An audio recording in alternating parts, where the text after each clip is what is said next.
Bayangkan seorang pria yang berhasil menipu dunia musik, menghasilkan lebih dari $1 juta tanpa ada seorang pun yang mendengarkan lagunya secara nyata. Ini adalah kisah tentang Michael Smith, sosok di balik salah satu penipuan musik terbesar yang pernah terjadi. Dengan kecerdasan buatan dan akun-akun bot yang dia kendalikan, Smith mengubah dunia musik streaming menjadi tambang emasnya sendiri. Tapi bagaimana dia melakukannya? Dan bagaimana skemanya akhirnya terungkap? Mari kita telusuri lebih dalam kisah ini.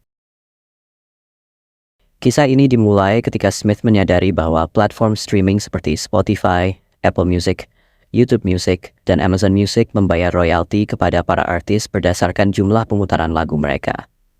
Setiap kali lagu diputar, ada uang yang masuk ke kantong artis dan Smith melihat peluang besar di sini. Alih-alih mempromosikan lagu secara normal dan menunggu pemutaran yang datang secara organik, Smith memutuskan untuk mengambil jalan pintas. Smith mulai dengan membuat ribuan akun bot. Apa itu akun bot?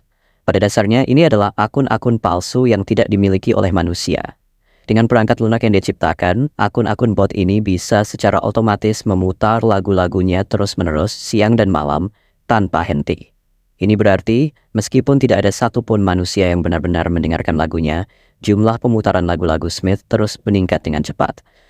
Di titik ini, Smith bisa menghasilkan 661.000 pemutaran setiap harinya. Bayangkan dalam setahun, dia berhasil mengumpulkan lebih dari $1 juta hanya dari royalti hasil pemutaran bot ini. Luar biasa bukan?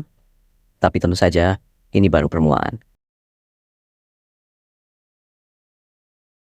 Smith bukan sekadar penipu biasa. Dia tahu bahwa jika satu lagunya diputar terlalu banyak, hal itu akan menimbulkan kecurigaan dari platform streaming. Kalau sebuah lagu tiba-tiba diputar miliaran kali, perusahaan-perusahaan musik pasti akan memperhatikan dan melakukan penyelidikan.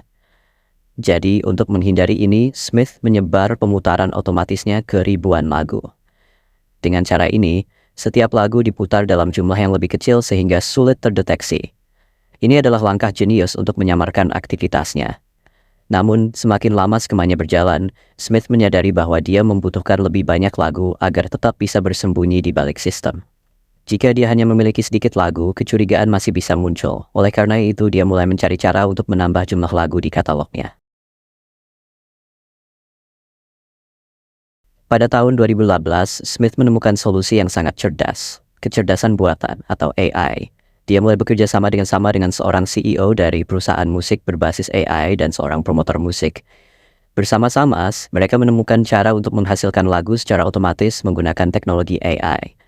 Apa yang mereka ciptakan bukanlah musik yang dibuat oleh manusia, melainkan musik instan yang dihasilkan oleh mesin.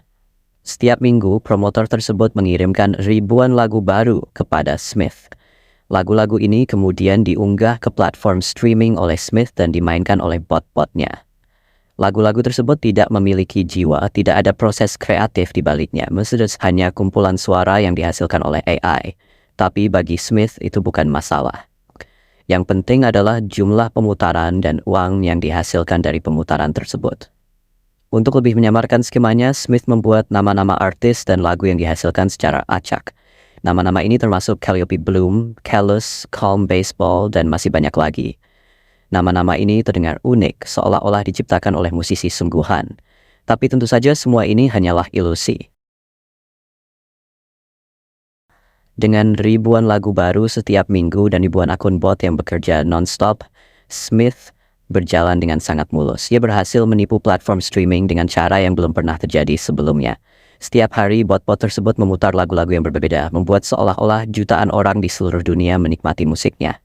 Kenyataannya, tidak ada seorang pun yang benar-benar mendengarkan. Smith bahkan menggunakan nama palsu dan identitas palsu ketika membuat akun botnya. Dia setuju dengan syarat dan ketentuan platform streaming yang melarang manipulasi seperti ini.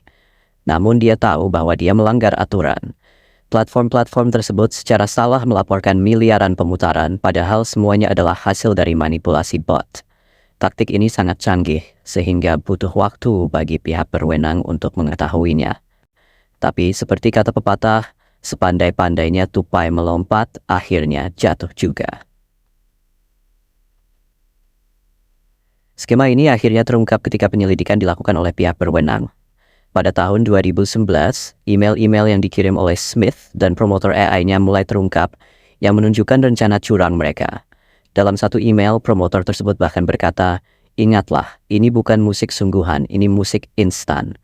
Mereka tahu apa yang mereka lakukan tidak sah, tapi mereka tetap melakukannya demi keuntungan finansial. Setelah penyelidikan yang panjang, Smith akhirnya tertangkap. Seluruh skemanya terurai dan platform streaming yang telah dia tipu selama bertahun-tahun menyadari bahwa mereka telah dimanipulasi. Miliaran pemutaran yang dilaporkan sebenarnya palsu dan royalti yang dia kumpulkan pun tidak sah. Kisah Michael Smith adalah bukti bahwa teknologi bisa menjadi pedang bermata dua. Di satu sisi, AI dan otomatisasi bisa membawa inovasi luar biasa. Tapi di sisi lain, teknologi ini juga bisa disalahgunakan untuk tujuan yang tidak benar. Smith menggunakan kecerdasan buatan dan akun bot untuk menipu sistem dan menghasilkan uang dengan cara curang. Apa yang bisa kita pelajari dari kisah ini? Pertama, tidak semua yang kita lihat di dunia digital itu asli. Statistik, angka, dan popularitas bisa dimanipulasi. Dan kedua, cepat atau lambat, kebenaran akan terungkap. Michael Smith mungkin berpikir dia bisa lolos dengan skema ini, tapi pada akhirnya keadilan menang. Jadi itulah kisah tentang penipuan musik terbesar yang melibatkan teknologi AI dan bot. Apa pendapat kalian tentang hal ini? Apakah platform musik harus lebih ketat dalam mengawasi manipulasi semacam ini? Beritahu pendapat kalian di kolom komentar di bawah. Jangan lupa like, share, dan subscribe untuk kisah-kisah menarik lainnya. Terima kasih telah menonton. Dan sampai jumpa di video berikutnya.